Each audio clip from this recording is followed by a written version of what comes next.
Hello students and warm welcome in this amazing series of Sanskaram video lecture. This is your SS teacher and lecture number 24, class 6, chapter number 4. What books and burial tell us. In my previous lecture we already discussed about the meaning of this chapter. That means किताबें और कब्रें हमें क्या बताती हैं. Now let's continue. Words to describe people in Rig Veda. Let us see some of the words used to describe people found in Rig Veda. My dear students, यहाँ हम describe करेंगे word to describe people कि लोग जिन words के through लोगों को describe किया जाता था. There are several ways of describing people in term of work they do. The language they speak, the place they belong to, their family.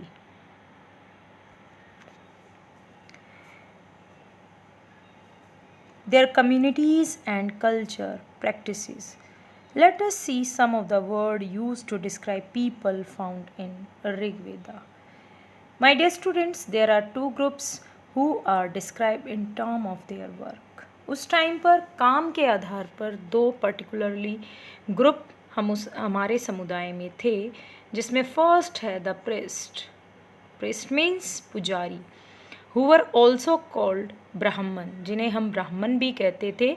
They used to perform various rituals. Actually में ये धार्मिक जो कार्य होते थे उनको करते थे. उसके बाद जो नेक्स्ट हैं the rajas. They did not have capital cities, palaces or armies, nor did they collect taxes. Son did not automatically succeed father as Raja. My dear student, आज जैसे राजा थे वैसे उस टाइम पर राजा नहीं थे. जो स्टोरी हमने सुनी है एक्चुअली में उस टाइम पर ना तो राजा की कोई कैपिटल, कोई राजधानी थी, ना कोई महल था और ना कोई आर्मी थी, ना वो कोई किसी तरह का कोई टैक्स कलेक्ट करते थे, और ना ही राजा के जो पुत्र थे वो अपने फादर की प्लेस पर राजा बन जाते. The words were use to describe the people और the community as whole. First is one was jana, second the other was vish. My dear student, यहाँ पर दो वर्ड हमारे सामने हैं. इनमें से फर्स्ट जो वर्ड है हमारा वो वर्ड है jana and other is vish. Two word use to describe the people और कम्युनिटी एज होल. उस टाइम पर दो वर्ड यूज़ किए जाते थे. इसमें पहला हमारा जना है, जना which still use in Hindi and other languages, जिसको हिंदी और दूसरी भाषाओं में यूज़ किया जाता था. एंड जो दूसरा वर्ड है हमारा वो है विश. जो वैश्य है वो विश से निकले थे. वैश्य एक्चुअली में व्यापारी होते थे. You will learn more about this in your next chapter. The people who compose the hymn. उस टाइम पर जो हेम या धार्मिक जो सूक्ति लिखते थे, डिस्क्राइब देमसेल्फ एज आर्या. वो अपने आप को आर्याज कहते थे. एंड कॉल्ड देयर अपोनेंट दास, और अपने अपोनेंट्स को वो दास मानते थे. एंड दास्यु. द टर्म दासा मीन्स, एक्चुअली में दास का मतलब क्या था, जो स्लेव उनके होते थे. Slave were womens and man who were often captured in war. और जो स्लेव या दास होते थे वो व्यक्ति होते थे जिनको युद्ध में जो है पकड़कर लाया जाता था. They were treated as the property. अब जो दास हैं उनको प्रॉपर्टी की तरह यूज़ किया जाता था ऑफ देयर ओनर्स, जो उनके मालिक थे. Who could make them do what ever work they wanted. While the Rig Veda was a being compose in a north west of सब कॉन्टिनेंट. अगर हम ऋग वेदा की बात करते हैं तो ये जो है कंपोज्ड बनाई गई थी नॉर्थ वेस्ट में. There were other development elsewhere, जबकि दूसरी डेवलपमेंट भी वहाँ हुई. Let us look at some of these. First is silent sentinel, the story of megalith. Silent sentinel, that means शांत पहरेदार। The story of megaliths. Actually में megaliths क्या मतलब है? Large stones. Big stones are known as megaliths which were arranged by people, जो लोगों के द्वारा अरेंज्ड किए जाते थे, and were use to mark burial site, जिनसे मार्क की जाती थी जो कब्र होती थी उनकी जगहों को। The practice of erecting megalith began, और इस तरह की जो प्रैक्टिस थी आज से 3000 ईयर एगो स्टार्ट हुई थी, and was prevalent throughout the Deccan, और उसके बाद पूरे डेक्कन में, साउथ इंडिया में ये प्रथा चलती रही, in the north east and Kashmir में। All burials have some common feature, सभी बरियल्स में कुछ कॉमन फीचर्स थी। The dead were buried with the distinctive pots, एक अद्भुत तरीके के पोट्स में जो मृत शरीर है उसको रखा जाता था, which are called black and red ware, जिनको हम ब्लैक और रेड वेयर के नाम से जानते थे। Now see this is the picture. ये आपको सेंटर में some important megalith site are shown on here. While some megalith can be seen on the surface, other megaliths burial are often underground. कुछ तो सरफेस पर आपको दिखाई दे रहे हैं बड़े बड़े पत्थर, जबकि कुछ अंडरग्राउंड ज़मीन में दबे हुए हैं। Some time archaeologist find a circle of stone, इसी तरीके का जो स्टोन का सर्कल है हमारे पुरातत्व वेदाओं को मिला, जिसमें स्टोन बिल्डर्स और single large stone standing on ground, जो यहाँ पर आप देख रहे हो एक सर्कल ऑफ स्टोन बिल्डर्स का बना हुआ है, जिसमें single large stone standing on the ground, और एक एक करके जो है ग्राउंड पर इनको लगाया गया है। These are the only indications that there are burial beneath, जिससे अपने आप ही पता चल रहा है कि जो है कब्र को इसके नीचे दबाया गया है, या मृत शरीर को इसके नीचे दबाया गया है। आई थिंक यहाँ तक आपको समझ आ गया होगा। ऑल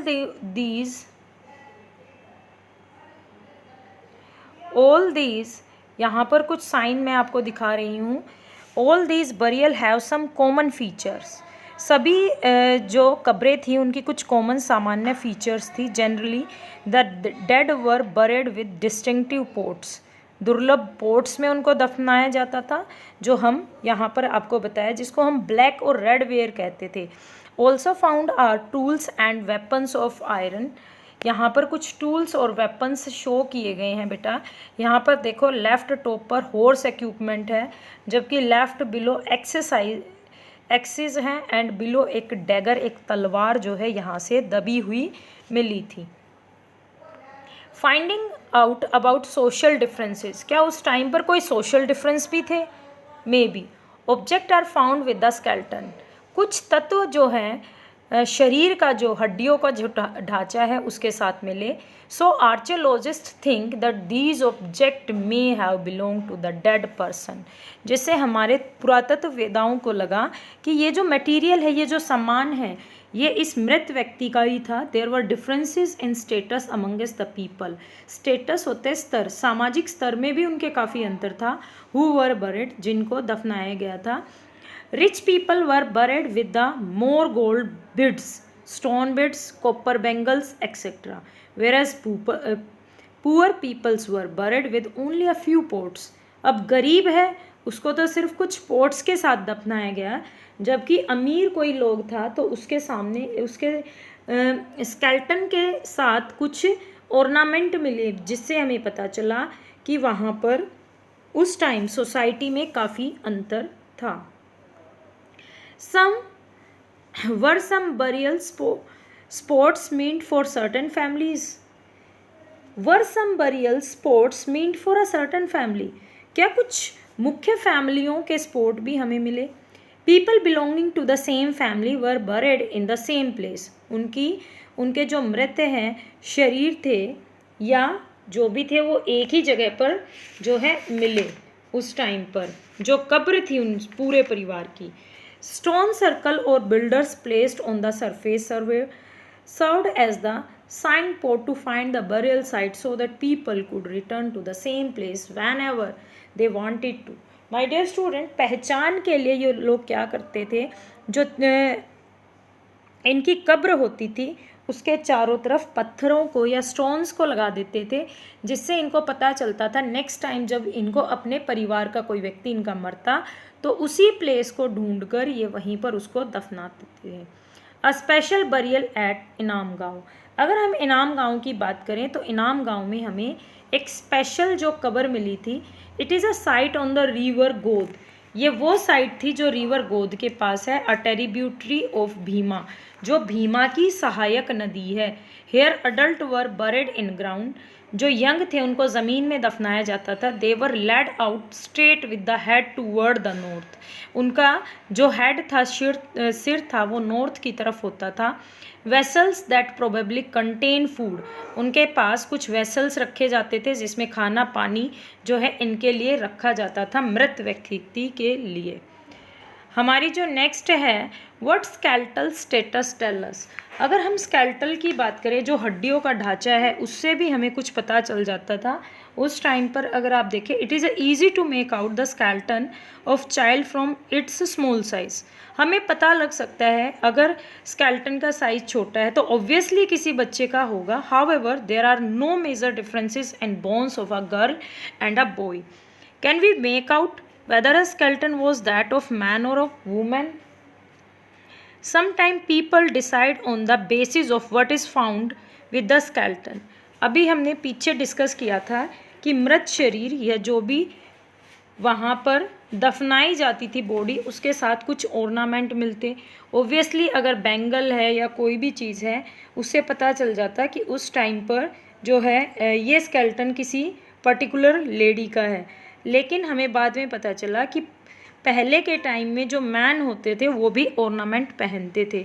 अब फिर से मुश्किल आ गई, हमारे जो आर्कियोलॉजिस्ट थे, पुरातत्ववेदा, उनको पता ही नहीं चला कि ये कब्र किसकी है। स्केलेटन से भी उन्हें पता नहीं चल रहा।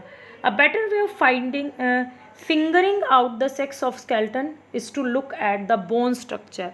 अब बोन स्ट्रक्चर से पता लगाया गया द हिप और the pelvic area of women is generally large, वो बड़ा होता है as compare to man. This distinctions are based on a modern skeleton study. Actually में इस तरह का जो अंतर था ये आज के मॉडर्न स्टडी पर आधारित था। About 2000 year ago there was a famous physician named Charak who wrote a book of medicine known as Charak Samhita, जिसको चरका संहिता के नाम से जाना जाता था। There he states that human body has 360 bones in much larger number than 2000 bones that are recognised in modern anatomy. उसमें से 200 bones आज भी हैं, जबकि उस टाइम पर, पहले के टाइम पे, उन्होंने जो हमें बोन्स बताए थे। अब हम डिस्कस करेंगे, हमारा नेक्स्ट पॉइंट है ऑक्यूपेशंस एट इनाम गांव। Archaeologist have found sheets of wheat. अब यहाँ से हमें पता चलेगा कि यहाँ पर हमें वीट, बार्ले जो होता है बेटा, राइस, पल्सेस, मिलेट, उसके बाद पीज, सीसेम, तिल होता है, इस तरीके के जो अवशेष मिले जिनसे पता चलता है कि उस टाइम पर लोग खेती बाड़ी करते थे। Cut in the bones of a many animal show that they have been used as a food. उस टाइम पर दैट मीन्स लोग मांस भी खाते थे। कटे हुए जो है एनिमल्स के बोन हमें यही दर्शाते हैं कि लोग उस टाइम पर इस तरीके के चीज़ों को खाते थे, उनको मारते थे, तो बोन्स कट गई उस साथ में। Fruits such as ber, amla, jamun, dates and a variety of berries were used as a fruit. उस टाइम पर ये फ्रूट जो है मेनली मिलते थे। आई थिंक आपको चैप्टर समझ आ गया होगा। आपका चैप्टर नंबर 4 जो है कंप्लीट हो गया है, जिसका नेम है what books and burial tell us. That means हमारी किताबें और हमारी कब्रें हमें इतिहास के बारे में क्या बताती हैं। Thank you student.